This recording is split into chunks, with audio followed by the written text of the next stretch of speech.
News చూస్తున్నాం. Satyavedu MLA కోనేటి ఆదిమూలం బాధితులు మరోసారి వార్తల్లో నిలిచింది.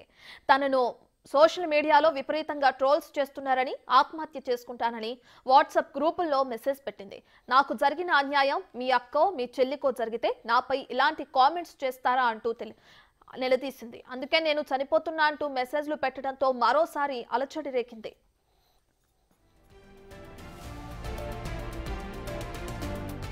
ఇక్కడ వరకు ఓకే.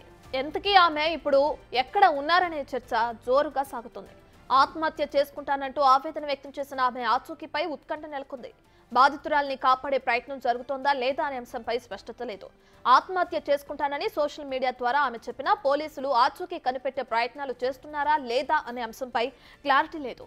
పార్టీ వైపు నుంచి ఆమెకు ఎలాంటి సపోర్ట్ ఉందనే ఇష్యూ పైన ఎలాంటి ప్రకటన లేకపోవడంతో బాధితురాలి పరిస్థితి ఏంటనే టెన్షన్ నెలకొంది. అసలు ఆమె ఎక్కడ ఉన్నారు, ఎలా ఉన్నారు, ఆమె క్షేమమేనా అనే అంశంపై చర్చ సాగుతుంది.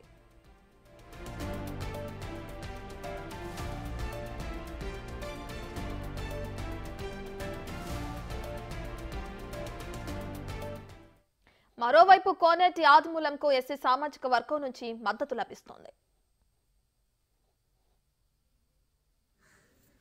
చిత్తూరు తిరుపతి జిల్లా సూలూరుపేట నియోజకవర్గం తడ మండలం తడ కోఆపరేటివ్ హౌస్ బిల్డింగ్ సొసైటీ ప్రెసిడెంట్గా ఇప్పుడు ఉంటున్నాను.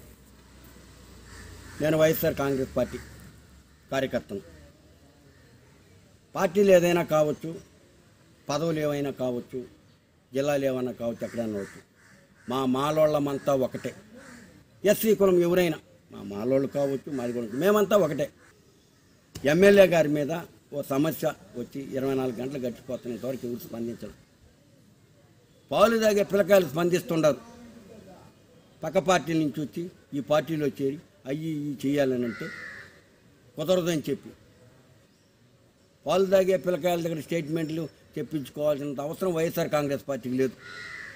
ఆయన వైఎస్ఆర్ కాంగ్రెస్ పార్టీ కావచ్చు, అతనికి నచ్చలా టికెట్ ఇవ్వాలా పక్క పార్టీకి, అలానే అతను మాలోడు కాకుండా పోడు కదా. అతను మాలోడని మర్చిపోయి స్టేట్మెంట్లు ఇస్తున్నారేమో. ఆ కోనేటి ఆదిమూలం మీద మరోసారి ఏ పోరంబోక స్టేట్మెంట్ కానీ తప్పుగా ఇస్తే వాళ్ళ కొంపల దాకా రావాల్సి వస్తుందన్న. మాలోడు అని మాత్రం మీ మనసులో గుర్తుపెట్టుకోండి. ఖచ్చితంగా చెప్తున్నాం. ఎందుకు చెప్తున్నామంటే, ఓ ఆడది దానికి అన్యాయం జరిగిందని స్టేట్మెంట్ ఇచ్చింది. మన ముఖ్యమంత్రి వర్యులు, మన మినిస్టర్ గారు నారా చంద్రబాబు నాయుడు మరియు లోకేష్ గారికి ఇచ్చారని చెప్పింది ఫిర్యాదు. ఎక్కడ ఇచ్చింది, ఎప్పుడు ఇచ్చింది? వాళ్ళకి ఎక్కడ స్టేట్మెంట్ ఎప్పుడు ఇచ్చిందని చెప్పలేదు. కానీ ఎమ్మెల్యే గారితో ఆమె డేట్లు వారీగా రూమ్ నెంబర్లు వేసి తిరుపతిలో చెప్పింది ఒక లాడ్జి. తిరుపతిలో అన్యాయం జరిగిన తిరుపతిలో స్టేట్మెంట్ ఇవ్వాలా? ఆ స్టేట్మెంట్ ఇవ్వడానికి ఈమె హైదరాబాద్ పోవాలా?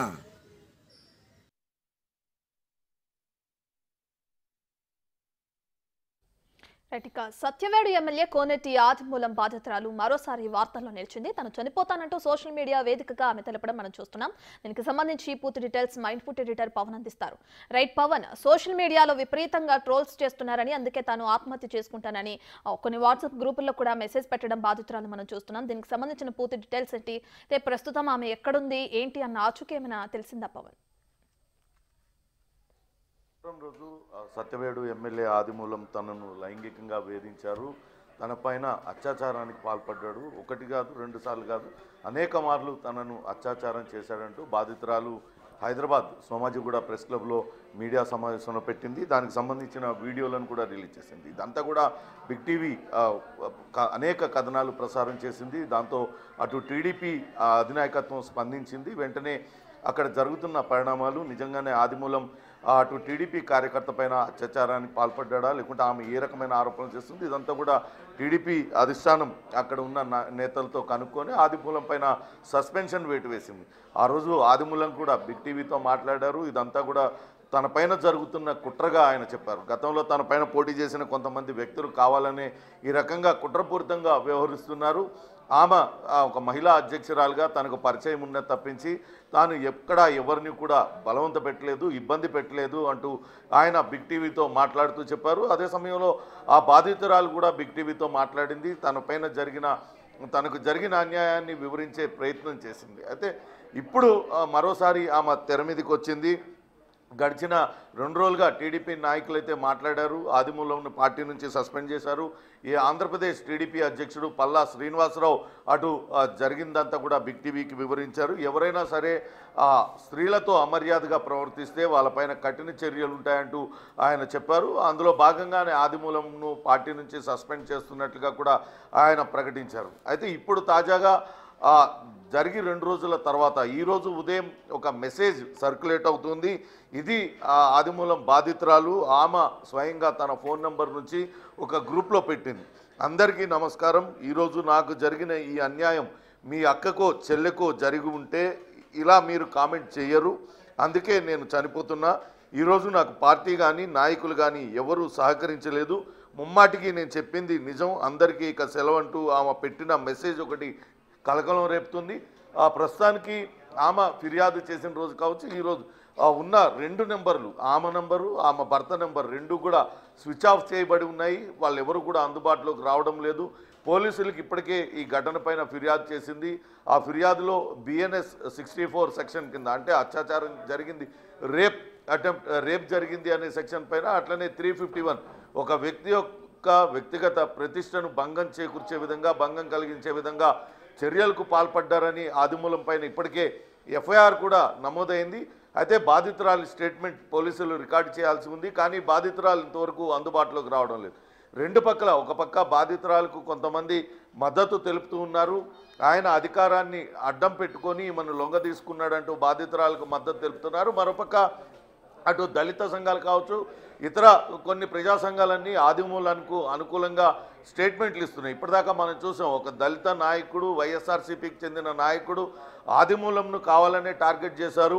నిజంగానే అత్యాచారం జరిగింది తిరుపతిలో అయితే ఆమె తిరుపతిలో పోలీసులకు ఫిర్యాదు చేయాలి, అక్కడ నాయకులకు చెప్పాలి. కానీ ఎందుకు ఆమె హైదరాబాద్ వెళ్ళి అక్కడ స్టేట్మెంట్ ఇస్తుంది? ఇదంతా కూడా కుట్రపూరితంగా వ్యవహరిస్తుందంటూ ఆమెకు వ్యతిరేకంగా కొన్ని వ్యాఖ్యలు చేశారు. అంతేకాకుండా అటు సోషల్ మీడియాలో కూడా పెద్ద ఎత్తున ట్రోల్ జరుగుతుంది.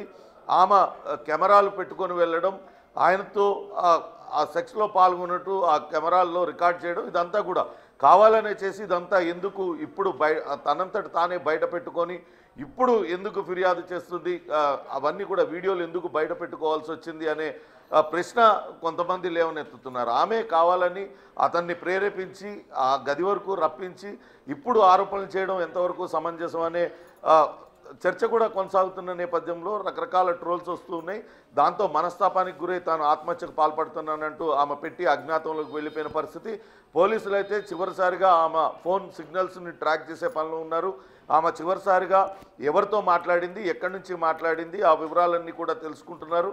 వీలైనంత త్వరగా వాళ్ళని లొకేట్ చేసి ఆమె స్టేట్మెంట్ రికార్డ్ చేసి బాధితురాలకి పూర్తి న్యాయం చేస్తామంటూ చెప్పే పనిలో అయితే పోలీసులు ఉన్నారు. కానీ ఇప్పుడు ప్రస్తుతానికైతే ఆమె అజ్ఞాతంలో ఉండడం, అటు ఆదిమూలం కూడా అజ్ఞాతంలోనే ఉన్నారు. ఆయన అపోలో ఆసుపత్రిలో, చెన్నై అపోలో ఆసుపత్రిలో కొంత ఇబ్బందికర పరిస్థితి ఎదుర్కొని ఆ ఆసుపత్రిలో చికిత్స పొందారని తెలుస్తుంది. ఆ తర్వాత కూడా ఆయన ఎవరికీ అందుబాటులో లేకుండా వెళ్ళిపోయారు. ఇప్పుడు బాధితురాలు కూడా ఎవరికి అందుబాటులో లేకుండా వెళ్ళిపోవడం, అటు దర్యాప్తు సంస్థలు, దర్యాప్తు చేస్తున్న పోలీసులకు అందుబాటులో లేకుండా వెళ్ళిపోయి ఈ రకమైన మెసేజ్లు పెట్టడంతో కొంత కలకలం రేగింది. ఆమెని వీలైనంత త్వరగా ఎక్కడుందో గుర్తించి ఆమె స్టేట్మెంట్ రికార్డ్ చేసి ఆమెకు ఏమీ కాదు, తగిన న్యాయం జరుగుతుందని భరోసా ఇచ్చే పనిలో పడ్డారు. ఇక పార్టీ నేతలు కూడా ఇప్పటికే అటు ఆదిమూలం పైన చర్యలు తీసుకున్నాం, మీకు తగిన న్యాయం చేస్తాం, స్త్రీలకు ఎటువంటి అగౌరవం జరగకుండా పార్టీలో తగిన చర్యలు తీసుకుంటామంటూ ఇప్పటికే చెప్పారు.